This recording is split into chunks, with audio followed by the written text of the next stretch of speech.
Eureka! The story so far. If you divide the force you get out of a machine by the force you put into it, you will discover the mechanical advantage of that machine. But since every machine involves contact between moving surfaces, its mechanical advantage will always be reduced to some extent by the force of friction. There's a lot of friction involved with the inclined plane, but hardly any with the lever. And now, the screw and the wheel. How many different types of simple machine do you think there are? 2. There are only 2 basic machines, the inclined plane and the lever. These are the mother and father of every machine in the world. All the others are merely variations on the same theme. For example, there's a beautiful machine. No, not your car.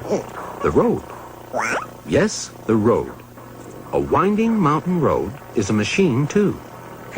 Well, suppose the road didn't wind. Suppose it went straight up the side of the mountain. This is a much shorter way to the top, isn't it? And yet it won't do you much good, because the engine of even your magnificent automobile hasn't enough force to lift your car straight up. But suppose we make the road long enough and the slope gentle enough for you to drive up the mountain with ease. What have we done now?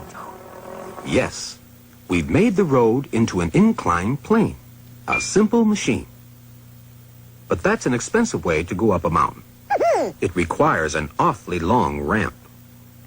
What if we wrap the inclined plane round the mountain instead?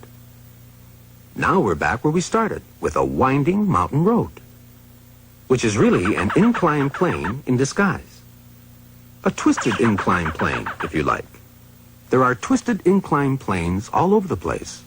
This includes every device that has a spiraling, corkscrewing action, and which allows you to trade extra turning distance for reduced force, either to help you lift things or fasten things together. Here is the commonest example of all, the screw, which is, in fact, the very name which physicists give to every type of twisted inclined plane, the screw. So that's one of the descendants of the inclined plane. Hang on a minute. Can you give me an example of a simple machine that is descended from the lever? Well, you're holding one in your hand right now. Yet another machine that doesn't look like a machine. I know. But have you ever tried to open a door without a doorknob? You haven't got enough leverage, have you? That's where the doorknob comes in. It's a direct descendant of the lever, like this, or this, or this. They're all children of the lever. How come?